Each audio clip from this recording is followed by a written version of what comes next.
오늘 주실 말씀은 에레미야 33장 1절에서 11절입니다. 한 절씩 교독하시고 마지막 절은 합독하시겠습니다. 에레미야가 아직 시위대 뜰에 갇혀 있을 때에 여호와의 말씀이 그에게 두 번째로 임하니라. 이르시되 이를 행하시는 여호와, 그것을 만들며 성취하시는 여호와, 그의 이름을 여호와라 하나니가 이와 같이 이르시도다. 너는 내게 부르짖으라. 내가 내게 응답하겠고 내가 알지 못하는 크고 은밀한 일을 내게 보이리라. 이스라엘의 하나님 여호와께서 말씀하시니라. 무리가 이 성읍의 가옥과 유다 왕궁을 헐어서 갈대아인의 참호와 칼을 대항하여 싸우려 하였으나 내가 나의 노여움과 분함으로 그들을 죽이고 그들의 시체로 이 성을 채우게 하였나니 이는 그들의 모든 악행으로 말미암아 나의 얼굴을 가리어 이 성을 돌아보지 아니하였음이라. 그러나 보라, 성읍을 치료하며 고쳐 낫게 하고 평안과 진실이 풍성함을 그들에게 나타낼 것이며 내가 유다의 포로와 이스라엘의 포로를 돌아오게 하여 그들을 처음과 같이 세울 것이며 내가 그들을 내게 범한 그 모든 죄악에서 정하게 하며 그들이 내게 범하며 행한 모든 죄악을 사할 것이라. 이 성읍이 세계 열방 앞에서 나의 기쁜 이름이 될 것이며 찬송과 영광이 될 것이요 그들은 내가 이 백성에게 베푼 모든 것을 들을 것이요 내가 이 성읍에 베푼 모든 복과 모든 평안으로 말미암아 두려워하며 떨리라. 여호와께서 이와 같이 말씀하시니라. 너희가 가리켜 말하기를 황폐하여 사람도 없고 짐승도 없다 하던 여기 곧 황폐하여 사람도 없고 주민도 없고 짐승도 없던 유다 성읍들과 예루살렘 거리에서 즐거워하는 소리, 기뻐하는 소리, 신랑의 소리, 신부의 소리와 및 만군의 여호와께 감사하라. 여호와는 선하시니 그 인자하심이 영원하다 하는 소리와 여호와의 성전에 감사제를 드리는 자들의 소리가 다시 들리리니 이는 내가 이 땅에 포로를 돌려보내어 지난 날처럼 되게 할 것임이라. 여호와의 말씀이니라. 아멘. 김동일 목사님께서 나의 기쁜 이름이 되려라는 제목으로 말씀 전해 주시겠습니다.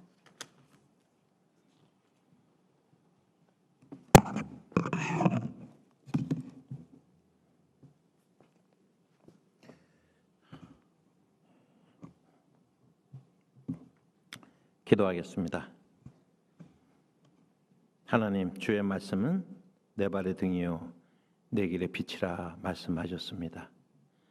2023년 52주에 이 모든 강단에서 선포되어지는 말씀들이 우리의 발을 비추는 빛이 되게 하시고 등대가 되게 하옵소서. 오늘 이 말씀도 그러하게 하옵소서. 주님 말씀하시면 저희가 듣겠습니다. 종을 붙들어 주셔서 오직 하나님의 말씀만 증거하기에 부족함이 없도록 성령님 은혜를 베푸소서. 그 은혜로 덮으소서. 예수님의 이름으로 기도합니다. 아멘. 교회의 가장 위대한 스승 중에 한 분이 아우구스티누스라고 하는 그런 분입니다.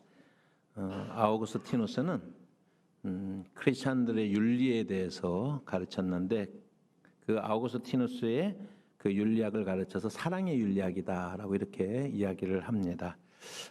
그 강조점은 뭐냐면 인간들의 행동의 동기가 사랑이어야 된다는 게, 특별히 그리스도인들의 행동의 동기가 사랑에 있어야 된다라고 이렇게 가르쳤습니다. 제가 여기 앞에 아우구스티누스의 아주 유명한 그런 말을 여러분들에게 소개를 하는데 한번 같이 읽어볼까요?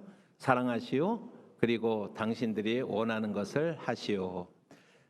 오늘 우리 2023년을 맞이했는데 우리 옆에 분들과 우리가 한번 새 인사를 이 말씀으로, 아우구스티누스의 이 말씀으로 하기를 원합니다. 옆에 분과 함께 사랑하시오. 그리고 당신들이 원하는 것을 하시오. 한번 옆에 분들과 한번 인사는. 네. 감사합니다.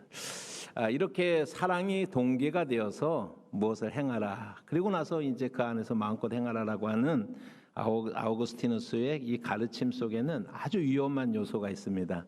아우구스티누스도 그것을 인지하고 있었는데요. 예를 들어 보면은 데이트 폭력 중에 살인이 일어났어요. 스토커가 살인을 했어요. 범인을 잡았습니다. 왜 그런 일을 저질렀습니까? 그러면 뭐라 그래요? 사랑하니까. 예, 사랑하니까 한다라고 얘기를 하는 거예요. 그래서 이 말을 그냥 그대로 받아들이게 되면 대단히 위험하게 되기 때문에 아우구스티누스의 다음 이야기를 우리가 꼭 귀를 기울여야 되는 것입니다. 아우구스티누스는 이런 오용을 방지하기 위해서 사랑의 방식을 향유와 사용으로 구분을 했습니다. 향유라고 하는 것은 사랑하는 대상 그 자체를 목적으로 하는 것입니다. 그리고 사용이라고 하는 것은 사랑하는 대상을 수단으로 사용을 하는 것입니다. 수단으로 사랑하는 것입니다. 향유가 옳다, 수단이 옳다. 우리는 향유가 목적이고 그리고 사용이 수단이면 당연히 향유가 맞겠네라고 생각하지만 아우구스티누스의 가르침은 그런 것이 아니라 대상에 따라서 어떤 대상은 사랑하는 방법을 향유의 방법으로 사랑해야 되고 어떤 것은 이제 사용의 방법으로 사랑을 해야 된다라고 그렇게 이제 가르친 것입니다.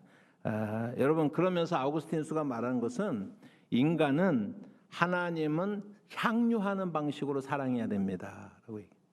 그리고 동물이나 식물이나 아니면 무생물이나 다른 진료든 다른 모든 피조물들은 사용이라고 하는 방법을 통해서 우리가 사랑해야 된다 이렇게 가르쳤습니다. 그래서 오직 하나님은 우리의 향유의 대상이다라고 이렇게 말씀을 하고 있다는 것이죠. 돈을 한번 예를 들어 보겠습니다.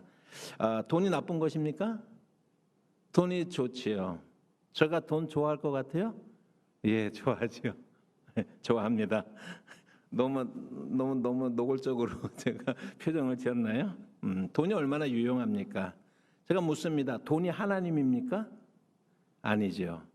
돈이 하나님이 아니라고 말하는 분들은 그렇다 그러면 돈은 향유의 방식으로 사랑해야 될까요? 사용의 방식으로 사랑해야 될까요? 사용의 방식으로 사랑을 해야 된다라고 하는 것입니다. 하나님을 믿는 사람으로서 돈을 사용하는 방식은 돈을 통해서 음식을 사서 생명을 유지할 수가 있고 또 성경의 가르침을 따라서 그 돈을 사용해서 가난한 사람들을 돕는 데 사용하기도 하는 것입니다. 히포의 감독이었던 아우구스티누스는 실제로 이렇게 여러 번 말을 했습니다. 히포의 교구에 그런 모든 재산을 다 팔아서라도 노예들을 사서 풀어주고 싶다. 돈을 어떤 방법으로 사랑하는 거예요? 사용하는 방법으로 사랑하는 것에 대해서 강조를 하고 있는 것입니다. 그런데 향유와 사용이 뒤바뀌게 되면 큰 문제가 발생하게 되는 것입니다. 사용이 대상이 돼야 될 돈이 향유의 대상이 되어버렸어요. 목적이 되어버렸어요. 돈은 버는 것 그 자체가 목적이 되게 되면 돈에 하나님의 자리를 차지하게 되고 그 이후에 벌어지는 모든 악한 행동들에 대해서는 우리가 더 이상 이야기를 할 필요가 없게 되어지는 것입니다. 교회사를 통해서 볼 때 핍박이 끝난 것이 313년에 기독교가 공인이 되었는데 4세기 중엽부터 벌써 교회와 성도들 사이에서 물질이 향유의 대상이 되어지는 그런 경우가 너무나 많이 발생하게 됩니다. 잠깐 PPT를 한번 보시기를 바랍니다. 제가 좀 정리를 좀 했는데 313년에 기독교가 공인이 됐습니다. 그리고 325년에 니케아 공의회가 있었지요. 여러분들 제가 무슨 공의회 역사를 공부하려고 하는 것이 아니라 흐름을 한번 이해를 하자라고 하는 것인데 그러니까 니케아 공의회의 의의는 물론 거기서 삼위일체라든지 여러 의논들이 있었고 확정이 됐지만 그런 거를 다 떠나서 니케아 공의회의 역사적 의의는 뭐냐면 이제 핍박 가운데서 뿔뿔이 흩어져서 신앙생활을 하면서도 고도의 통일성도 있었지만 다른 점들도 많이 있었어요. 그러한 기독교인들이 핍박으로부터 자유로운 가운데 콘스탄티누스 대제의 소집에 의해서 여기에 주교들이 다 함께 모여서 이제 기독교가 전열을 재정비한 그런 공의회다라고 생각하시면 돼요. 이제 기독교가 전열을 재정비했습니다. 325년에. 그리고 나서 여러분들 여기에 표를 보시면은 이제 380년에 데오도스 황제 때 이제 기독교가 국교화되게 되죠. 그리고 410년에 우리가 이제 로마가 점령을 당하게 되고 거기에 깜짝 놀라가지고 사람들이 의문을 제기할 때 아우구스티누스가 신국론이라는 책을 저술을 하게 되었습니다. 이런 흐름들을 여러분들이 보시면서 그 중에서 파란색으로 된 부분들을 보시면 여러분 398년에 크리소스톰이라고 하는 사람이 콘스탄티노플의 감독이 되어지게 됩니다. 그는 그 감독직을 하고 싶지 않았어요. 그런데 콘스탄티노스플에 있었던 그런 로마의 황제가 납치하다시피 끌어가지고 강제로 크리소스톰을 이제 감독의 자리에 앉힌 것입니다. 감독의 자리에 앉혔는데 이 크리소스톰이 이제 골든 마우스라고 얘기를 해요. 설교를 얼마나 잘하는지 크리소스톰이 한번 설교를 하면 사람들은 그냥 펑펑 울지 않고 감동을 받지 않고 넌 크리스찬들은 크리스찬이 되지 않으면 못 견딘다라고 하는 그런 수많은 기록들이 있을 정도로 기독교 역사상 그래서 캐톨릭에서는 우리는 그걸 믿지 않지만 설교의 성인으로 공식적으로 그렇게 이제 이렇게 할 정도로 그걸 뭐라 그러는지 캐톨릭 용어를 잘 몰라가지고 그럴 정도로 설교를 잘 하는 사람이었습니다. 여러분 우리가 그거 얼마나 설교를 잘했고 골든마우스라고 하는 별명을 가질 정도로 황금입이라고 하는 별명을 가질 정도의 사람이라는 것은 다 알지만은 우리가 잘 알지 못하는 사실은 뭐냐면 그의 설교의 내용인 것입니다. 크리소스톰은 이 콘스탄티노플의 감독으로 가기 전에 안디옥에서 한 10여 년 정도 이미 그러니까 381년 기독교 국교가 380년이라고 그랬죠. 381년부터 안디옥에서 설교를 시작을 했어요.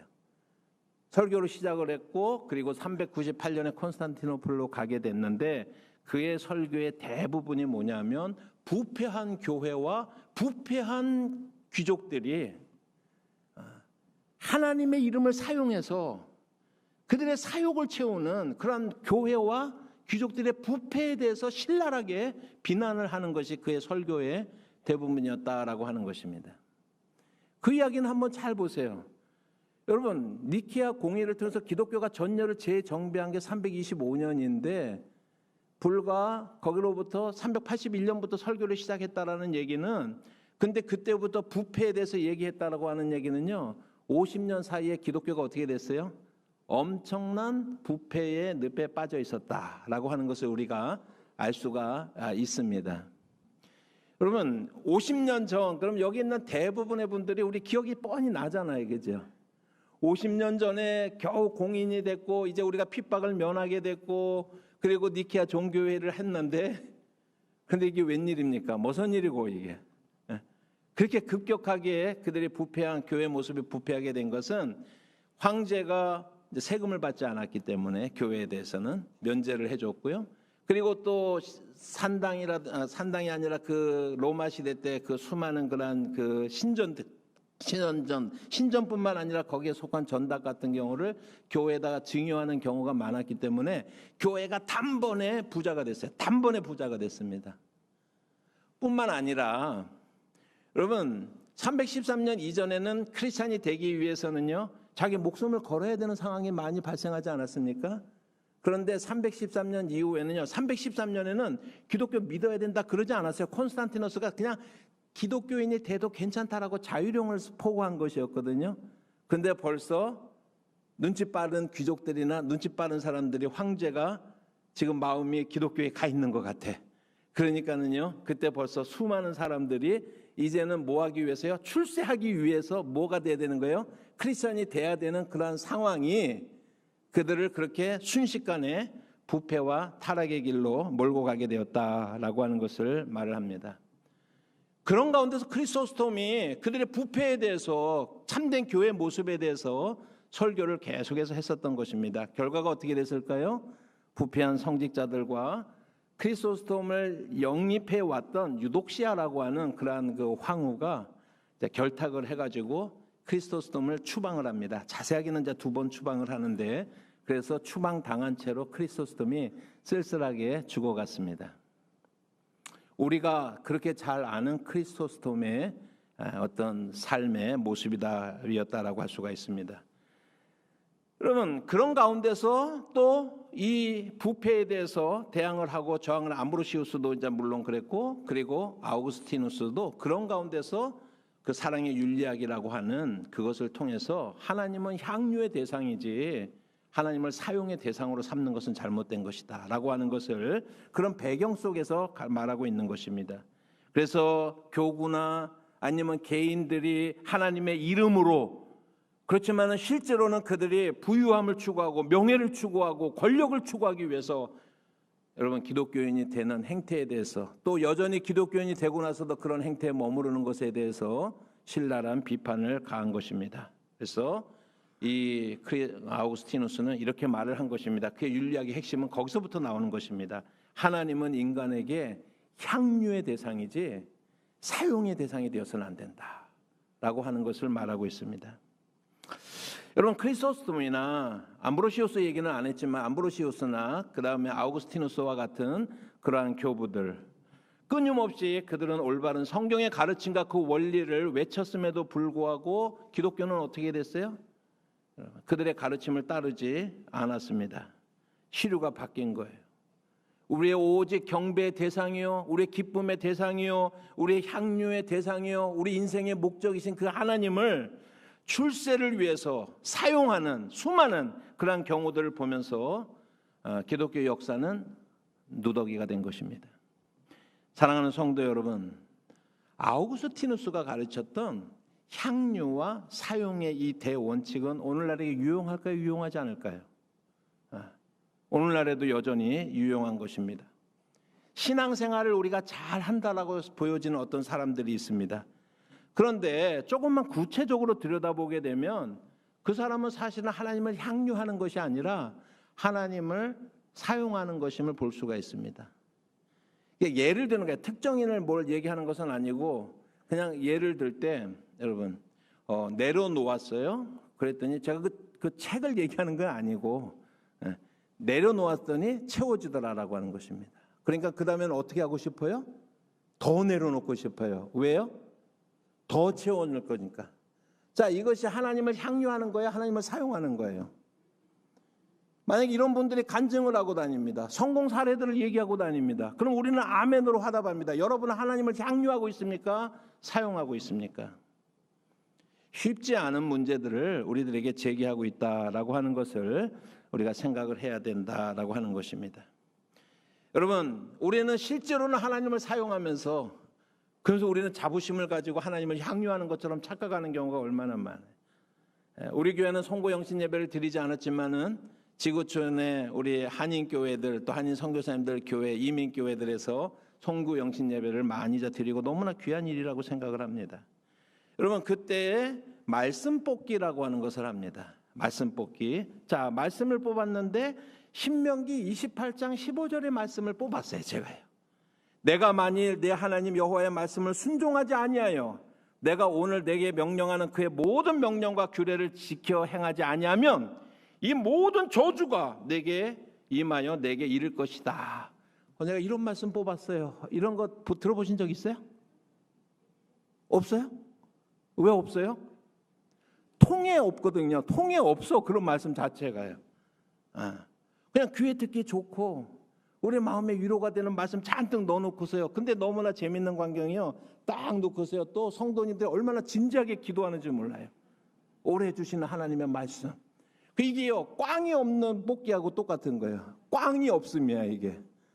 그래서 여기서 하나 쫙 뽑아가지고 들어가도 복을 받고 와 하나님이 이 말씀으로 저에게 주셨습니다 라고 이렇게 하는 것이 말씀 뽑기의 실체입니다. 저는 목회를 하면서 말씀 뽑기를 교회에서 했겠어요 안 했겠어요? 제가요. 많이 해봤어요. 모를 때. 근데 하면 할수록 죄책감이 쌓여가는 거예요. 그래서 이제 한 두세 번 정도 제가 해보고 이런 일들은 정말 하면 안 되겠구나 그러면서 하지 않는 대신에 그래서 제가 하나의 아이디어를 냈는데 그것은 뭐냐면 어느 날 송구영신 예배 때 미리 광고를 해서 우리 성도님들이 한 해 동안 붙잡고 싶은 말씀을 적어 오십시오. 적어서 내십시오. 그래서 그 말씀을 액자에 잘 넣어드렸어요. 그리고 한 해에 붙잡고 싶은 그 말씀을 제가 신방을 가게 되면 그 말씀, 그 가정에 그 말씀을 가지고 제가 말씀을 전하고 이렇게 했었던 기억이 있습니다. 사랑하는 성도 여러분, 2023년에 저와 여러분이 하나님을 사용하는 것이 아니라 하나님을 향유하는 걸음이 되시기를 주님의 이름으로 축복합니다. 오늘 우리는 예레미야서 33장에 있는 말씀을 읽었습니다. 이 본문의 말씀도 우리가 향유하고 있는지 아니면 사용하고 있는지를 점검을 해봐야 하는 것입니다. 예레미야 33장 3절을 가리켜서 천국 직통 전화번호라 이렇게 우리가 이야기를 합니다. 제레마야 그러니까 JER 333. 그래서 이제 외국에 다이얼 놀릴 때는 이제 영어로 이제 철자도 알파벳대로 이제 누르기도 하지 않습니까? 그래서 너는 내게 부르짖으라. 내가 내게 응답하겠고 내가 알지 못하는 크고 은밀한 일을 내게 보이리라 라고 하는 그 말씀을 저도 암송을 하고 많은 분들이 암송을 합니다. 여러분, 이 말씀을 붙잡고 기도해보지 않은 사람들이 없을 것입니다. 하지만 저와 여러분들이 오늘 읽은 본문에 나타나는 이 말씀을 가지고 그동안 기도한 기도 생활이 하나님을 향유하는 것이었는지 하나님을 사용한 것이었는지 제 안내를 한번 따라가서 여러분들의 마음을 점검해 보시기를 바랍니다.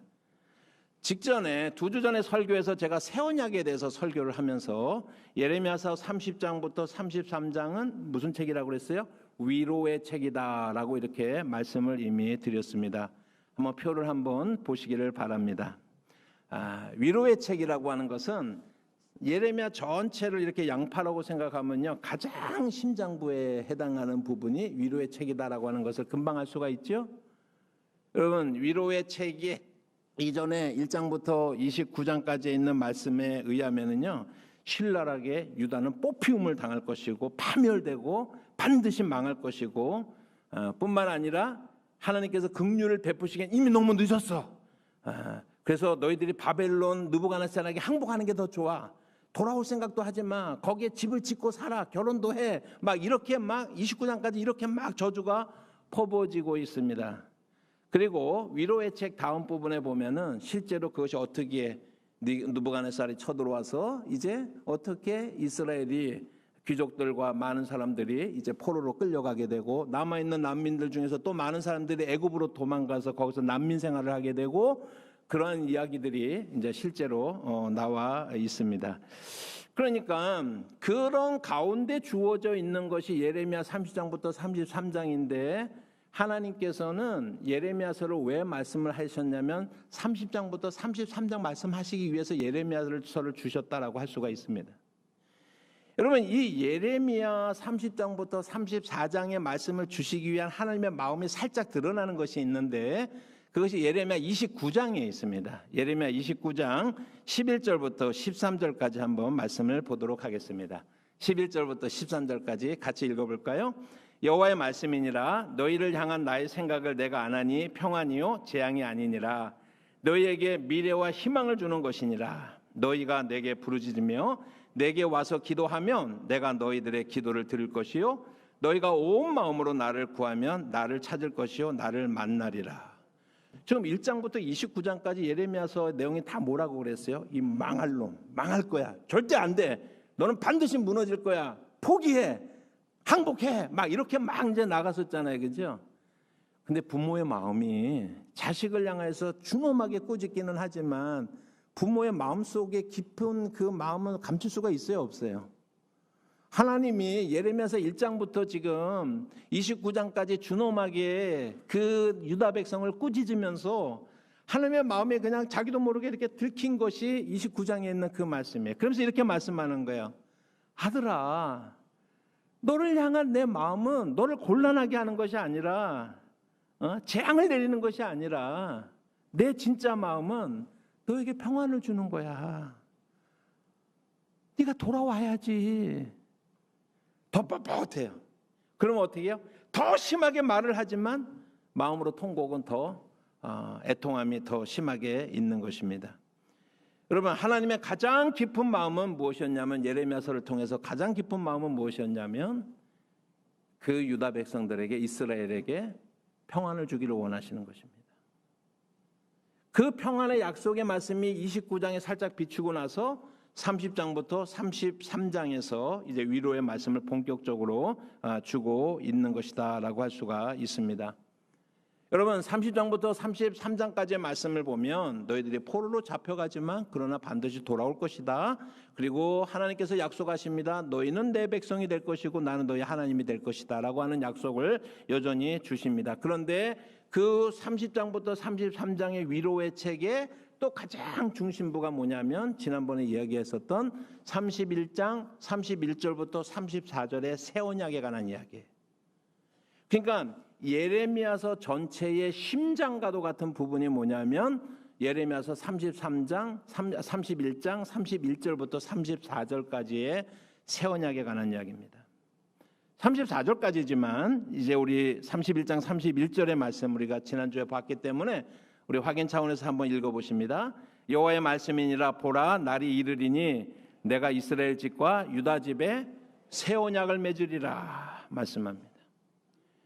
예레미야 성도의 시대에 여러분 그들에게 주어지는 가장 큰 소망이 뭡니까?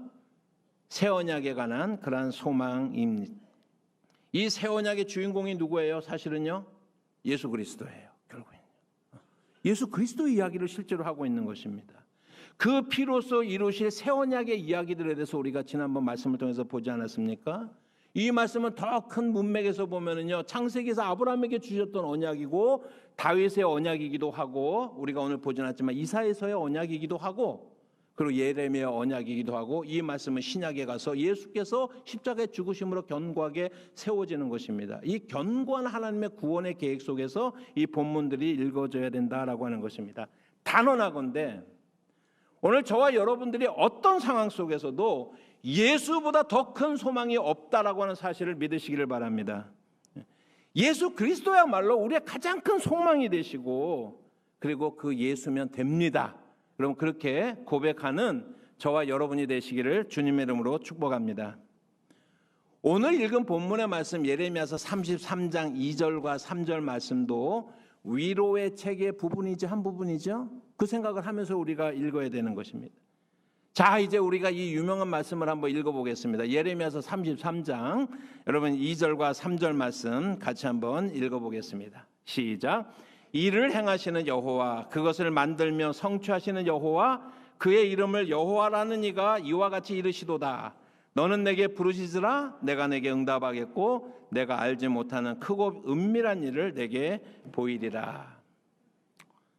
사랑하는 성도 여러분, 이 말씀을 교회가 무심코 이렇게 적용하면 안 됩니다. 여러분, 새해 우리 교회에게 주신 새로운 하나님의 비전이 있습니다. 그 비전이 이루어질 수 있도록 일을 행하시는 하나님을 우리가 생각하십시다. 일을 만들어서 성취하시는 하나님의 약속, 그 하나님의 약속을 믿고 우리가 나아가기를 원합니다. 우리가 할 일은 이 일이 성취될 수 있도록 하나님의 약속을 따라서 그 말씀을 따라서 우리가 간절히 부르짖고 또 부르짖으면 하나님께서는 우리가 생각하지 못했던 것까지도 크고 더 은밀한 것까지도 하나님께서 더해서 우리에게 채워주셨습니다. 할렐루야! 라고 말하면 안 된다라고 하는 거예요. 이 본문은요. 여러분, 마찬가지로 이 말씀은 우리 개인이 덥석 이렇게 적용하면 안 되는 것입니다. 하나님, 올해 제 마음속에 소원이 있습니다. 하나님, 올해 제 마음속에 비즈니스에 대한 새로운 어떤 계획들이 있습니다. 하나님은 약속하시고 성경을 읽어보니 하나님은 일을 지으시는 하나님이시고 일을 지어내셔서 또 계획하셔서 성취하시는 분도 하나님이시라고 하셨으니 저보다 크시고 능력이 많으신 하나님께서 제발 제 이 플랜을 도와주셔서 이 계획대로 잘 성취될 수 있도록 도와주세요. 하나님이 부르짖으라 하라고 말씀하셨으니 저도 부르짖으면서 이 말씀을 따라서 제가 기도하며 순종하며 나아가겠습니다. 왜 이렇게 하면 안 될까요? 이렇게 적용하는 것은 아우구스티누스의 말에 의하면 하나님을 향유하는 것이 아니라 하나님을 사용하는 것이기 때문에 그렇습니다. 사랑하는 성도 여러분, 대단히 중요한 포인트를 제가 말씀을 드립니다. 우리가 새해를 맞이해서 우리 교회도 새로운 계획을 세우기도 하고 또 새해를 맞이해서 저와 여러분들의 마음속에도 새로운 계획들이 있으리라고 그렇게 믿습니다. 그러면서 여러분들 우리가 그 계획을 놓고 하나님 앞에 기도할 때 제가 방금 안 된다라고 한 내용 그런 식의 기도의 내용대로 우리가 기도하는 것은 가할까요? 가하지 않을까요? 가해요. 그렇게 해도 돼요.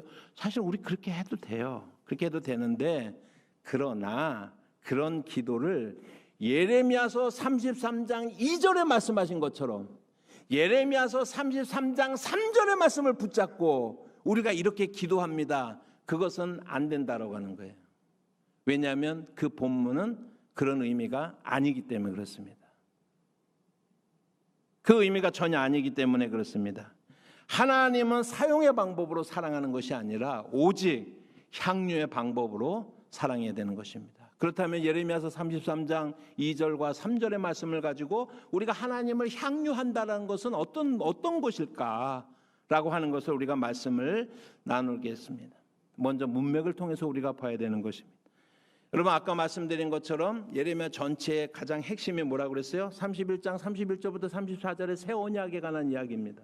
그런데 이 새 언약의 이야기가요, 29장 11절부터 14절하고 33장, 오늘 이건 33장 2절과 3절로 이렇게 쌓여져 있는 거예요. 이렇게요, 쌍둥이처럼요. 여러분, 그러니까 거꾸로 뭐 중심에 있는 이 새 언약을 이야기하기 있는데, 이 새 언약의 마음이 예레미야 29장에 보면 그게 원래 하나님이 주시고 싶은 마음이에요. 그리고 주실 거예요. 그 약속을 주실 거예요, 지금요. 그런데 너희는 그 약속을 주실 것을 믿고 기도하고 내게로 돌아와서 전심으로 나를 따르라라고 말씀하는 거예요. 이 부분은. 이 부분은 뭡니까? 이제 이미 예레미야서 31장 31절 34절에 새 언약의 말씀을 주어졌죠. 그죠? 그러면서 그것을 다시 한번 확고하게 확증하는 이야기예요. 그러니까 이 새 언약을 감싸는 두 본문이다라고 하는 것이에요. 이 본문의 말씀을. 그러면 이 본문의 2절의 말씀에 일을 행하시는 여호와, 그것을 만들며 성취하시는 여호와가 말하노라라고 말을 하는데, 맞습니다. 하나님은 일을 행하시는 여호와세요.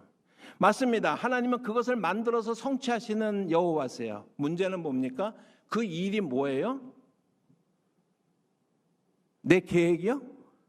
우리 교회의 새로운 어떤 비전이요? 그런 것들이 아니라 하나님이 32장 2절에서 말씀하시는 여기서 말하는 그 일이라고 하는 것은 예수 그리스도의 이야기예요. 아시겠어요? 구원의 큰 구원사적으로 큰 얘기예요. 여기서 말하는 하나님이 말하시는 일은 예수 그리스도를 통해서 새 언약을 주신 그 내용대로 그대로 성취할 것이다. 그것을 계획하신 분이 누구예요? 하나님이시에요. 그래서 뭐라고 그랬어요? 그것을 만들며. 이 일을 누가 성취해 가실 거예요? 하나님이 성취해 가실 거예요. 하나님의 신실함으로 성취해 가실 거예요. 그 일을 성취하신 하나님이 말하노라. 너희는 3절에서 내게 부르짖으라 라고 하는 그 부르짖음은 뭐예요? 제게 소원이 있습니다. 제게 꿈이 있습니다. 제게 희망이 있습니다. 하나님 들어주세요라고 하는 것이 아니라 1차적으로 부르짖으라고 하는 것은 이 하나님의 구원의 계획이, 새 언약의 약속들이 그대로 이루어질 것을 너희들이 믿고 그날이 속히 오도록 기도하고 부르짖고 간구하고 나아가라 라고 하는 것이 예레미야 33장 3절의 말씀인 것을 믿으시기를 바랍니다. 새 언약의 예언처럼 예수님께서 오셨습니다. 오늘 우리는 종말을 살고 있으면서 이 예레미야서 33장에 있는 이 말씀이 어떻게 성취되었는지, 그 전에 31장 31절부터 34절의 새 언약의 말씀이 어떻게 성취되었는지 우리는 이미 다 잘 알고 있습니다.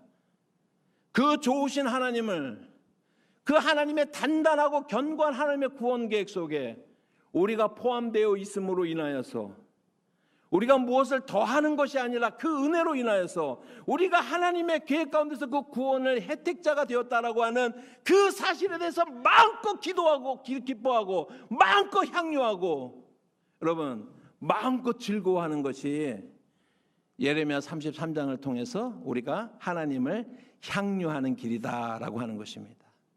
그 사실을 의심하지 말라는 거예요. 그 끝이 예수 그리스도의 재림에 관해서 이야기하고 있기 때문에 2023년을 우리가 살아가면서 여러분 때때로 우리는 울퉁불퉁한 길에도 서겠지만은 그때마다 하나님을 사용하는 사람들은 믿음의 낙심이 오겠지만 하나님을 향유하는 사람들은 아브라함부터 계시록까지 나타나는 그 위대한 하나님의 구원의 계획 속에 변함없는 계획 속에 우리 자신이 얼마나 안전한 것을 생각하면서 어떤 상황 속에서도 하나님을 찬양하고 찬미하는 그런 삶을 살 수가 있는 것입니다. 그런 의미에서 다시 한번 2023년이 저와 여러분이 하나님을 향유하는 한 해가 되기를 주님의 이름으로 축복합니다. 여러분, 성경을 본문에서 떼어놓게 됐을 때 우리가 얼마나 하나님을 사용하는지, 여러분 예를 들어서 내 시작은 미약하였으나 내 나중은 심히 창대하리라. 욥기 8장 7절. 요즘은 아무도 그 말씀 안 하죠, 그죠? 감사한 일이에요. 감사한 일이에요. 그런데 은밀하게 하나님을 사용하는 경우가 너무나 많아요. 이사야서 43장 18절과 19절 말씀을 보시면 제가 읽어드립니다. 너희는 이전 일을 기억하지 말며 옛날 일을 생각하지 말아라. 보라, 내가 새 일을 행하리니 이제 나타낼 것이라. 송구영신 예배나 신년 예배나 적어도 1월 달에 한 번쯤은 듣게 되는 그런 본문의 말씀입니다. 여러분, 그런데 이런 데 사용하면 안 된다라고 하는 거예요. 여러분들이 지난 한 해 동안 하나님 앞에 결심을 했지만 이루지 못한 거 다 있더라도 이제는 이전 것이니까 하나님도 잊어버리니까 여러분도 싹 잊어버리고 하나님은 새 일을 행하시는 하나님이니 그 새 일을 향해서 여러분들이 이제 올해는 정말 한번 열심히 해봅시다. 결심 한 40년 하다 보니까 이 나이가 됐어요. 이 말씀은 그런 말씀이 아니라 이 본문에서 말씀하고 있는 이전 일, 옛날 일이라고 하는 것은요, 출애굽 사건을 얘기하는 거예요. 이 본문에서 말씀하고 있는 새 일을 행하리라는 새 일은요, 바벨론의 포로에서부터 돌아오는 것입니다. 이사야서도 예레미야하고 지금 똑같은 말씀을 하고 있는 거예요. 너희들이 포로로 잡혀갈 것이나 너희들이 기적처럼 내가 그 사막에 길을 내서 너희들이 출애굽에서는 강에 바다가 길을 내서 너희를 구원하였지만 이제는 사막이 길을 내서 내가 너희를 돌아오게 하리라. 그때 너희들은 출애굽의 구원의 사건은 옛날 일도 생각도 할 필요가 없는 그러한 일이 일어날 것이고 이제 제2의 출애굽으로서 그 포로기에서 돌아온 이스라엘 백성들은 하나님의 행하시는 새 일이 되는 거예요. 그 새 일을 경험한 사람들은, 새로운 간증을 가지고 있는 사람들은 더 이상 출애굽의 이야기에 매달릴 필요가 없다라고 하는 그런 말씀이거든요. 엊그제도 한 분에게 제가 전화를 받아서 여쭤봐서 제가 대답을 해드린 본문이 히브리서 10장 24절 25절입니다. 서로 돌아보아 사랑과 선행을 격려하며 모이기를 패하는 어떤 사람들의 습관과 가지 말고 오직 권하여 그날이 가까움을 볼수록 더욱 그리하자라고 하는 그러한 이제 말씀입니다. 여러분, 어떤 분이 이렇게 설교를 하셨다고 그래요. 여러분, 이제 2023년에는 이제 우리가 코로나로부터 해방되는 해가 될 것입니다. 그동안 우리는 예배 자리에 오지 못했지만 그렇지만 이제는 우리가 예배 대면의 자리에 열심히 모여서 하나님 앞에 예배하십시다. 그 근거는 히브리서 10장 24절과 25절입니다. 라고 말하는 순간에 잘못된 거라는 거예요.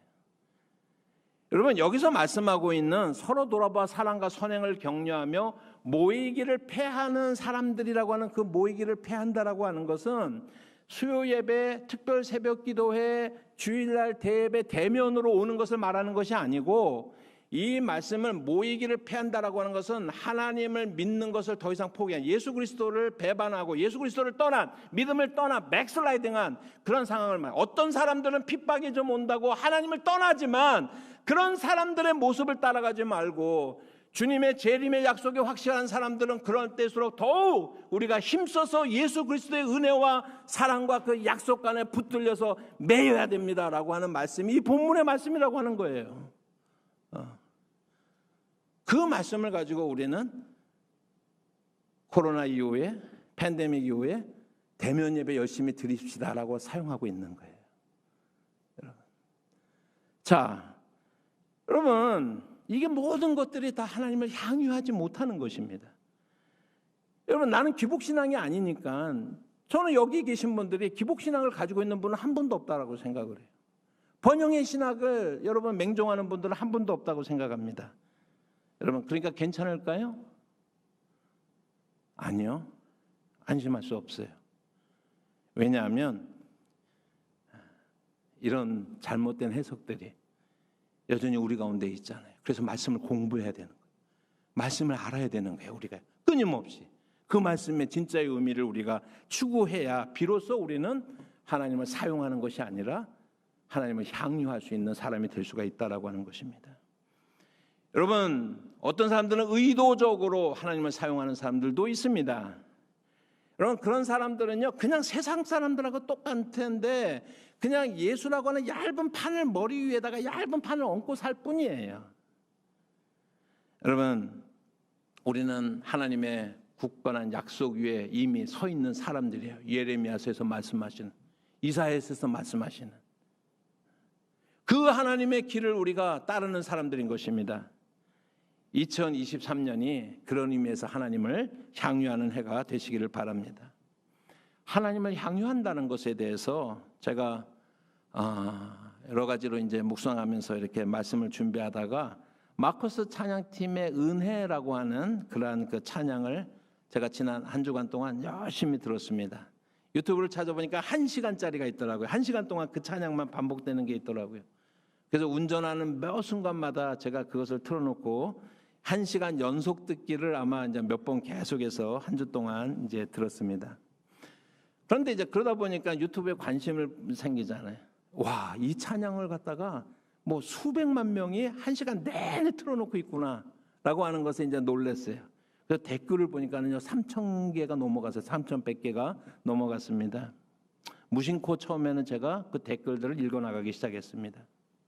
어린 시절, 지독한 가난, 지독한 외톨이, 배신의 시절, 믿음의 새 출발, 다시 고독한 광야의 길, 눈물의 기도, 공황장애로 죽음의 문 앞 치유와 회복, 모든 것이 은혜, 은혜, 한없는 은혜 댓글에 쓰여 있습니다.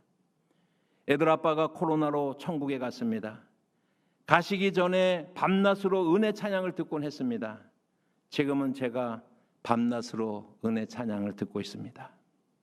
저희 가족도 사랑하고 너무나 이쁜 딸이 너무 아쉬운 나이에 주님의 곁으로 갔습니다. 3년이라는 시간이 흘렀지만 매일 그립고 매일 보고 싶고 순간순간 눈물이 흐르지만 주님을 찬양하고 주님의 은혜로 살아갑니다. 남편이 목회 중에 코로나 2차 접종 후 폐암 4기의 진단을 받고 9개월 동안 투병하다 지난 3월에 천국에 가셨습니다. 이 밤에 찬양을 들으면서 남편이 참 많이 보고 싶어지는 밤이네요. 사랑하는 성도 여러분, 하나님을 사용하는 사람은 이런 상황에서 찬양할 수가 없습니다. 그러나 하나님을 향유하는 사람은 비록 울퉁불퉁한 인생의 길 위에서도 여전히 우리는 이 찬양을 할 수가 있습니다.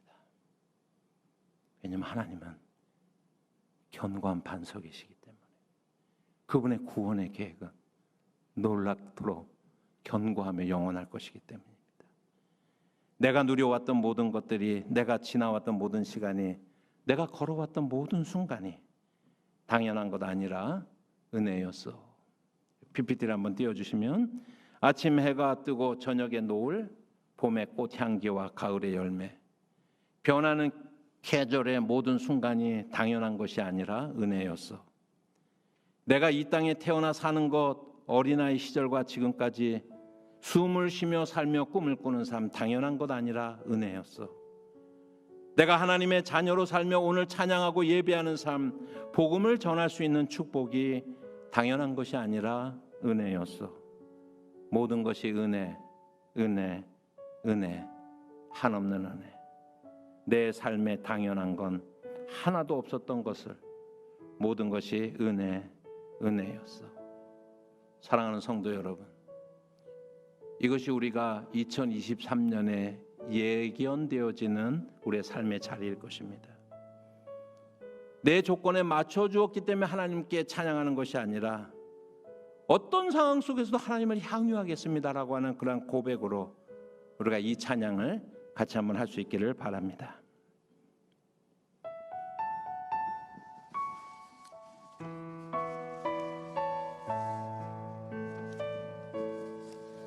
내가 누려왔던 모든 것들이, 내가 지나왔던 모든 시간이, 내가 걸어왔던 모든 순간이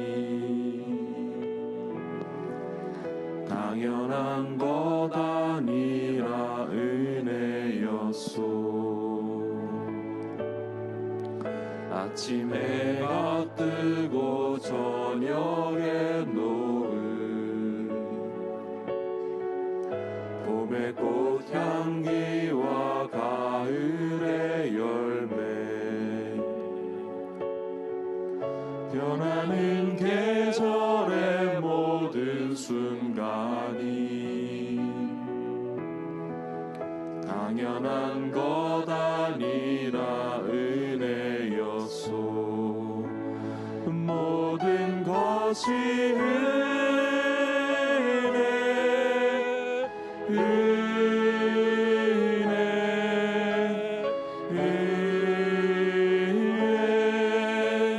한없는 은혜. 내 삶에 당연한 건 하나도 없었던 것을 모든 것이 은혜였소. 내가 이 땅에 태어나 사는 것, 어린아이 시절과 지금까지 숨을 쉬며 살며 꿈을 꾸는 삶, 당연한 것 아니라 은혜였소. 내가 하나님의 자녀로 살며 오늘 찬양하고 예배하는 삶, 복음을 전할 수 있는 축복이 당연한 것 아니라 은혜였소. 모든 것이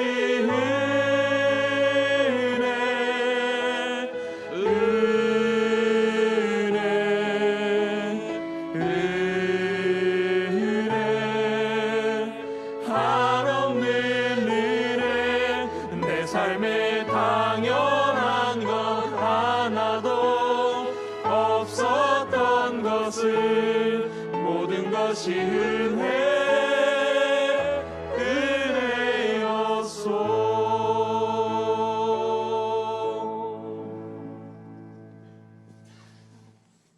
마지막으로 예레미야서 33장 9절의 말씀으로 마치고자 합니다. 33장 9절에 있는 말씀을 한번 보겠습니다. 예레미야서 33장 9절입니다. 같이 읽어볼까요? 이 성읍이 세계 열방 앞에서 나의 기쁜 이름이 될 것이며 찬송과 영광이 될 것이요, 그들은 내가 이 백성에게 베푼 모든 복을 들을 것이요, 내가 이 성읍에 베푼 모든 복과 모든 평안으로 말미암아 두려워하며 떨리라. 하나님의 말씀입니다. 예루살렘이 세계 열방들 앞에서 나의 기쁜 이름이 될 것이다 말씀합니다. 세계 열방들은 하나님께서 그 피폐한, 완전히 황폐화되진, 오늘 읽지는 않았지만 11절 말씀 같은데 보면은 그런 모든 그 완전히 무너졌던 예루살렘이 회복되는 모습을 보면서 하나님이 진짜로 살아계시구나 라고 하며 그들이 두려워하며 떨 것이다 라고 말씀을 하고 있습니다. 다 설명을 드릴 수 없지만 여러분 이것만 기억하십시오. 여러분 그 성전이 구약의 유대 신앙의 그런 중심이지 않았습니까? 그런데 이제 선지서로 가면, 포로기 선지서로 가면은요, 성전이라는 말이 사라지고 성전이라는 말을 예루살렘이 대치를 해요. 그리고 신약의 성경에 가면은요, 그 예루살렘이 새 예루살렘이 될 것에 대해서 말씀을 하고 있어요. 그리고 그 새 예루살렘은 하나님 예수님께서 자기의 피로 불러 모으신 새 백성, 교회를 얘기하는 거예요. 신약에 있어서는요. 그리고 그 절정이 계시록 22장 1절의 말씀에 가면은 새 예루살렘이 신부로서 하늘로부터 내려오지 않습니까?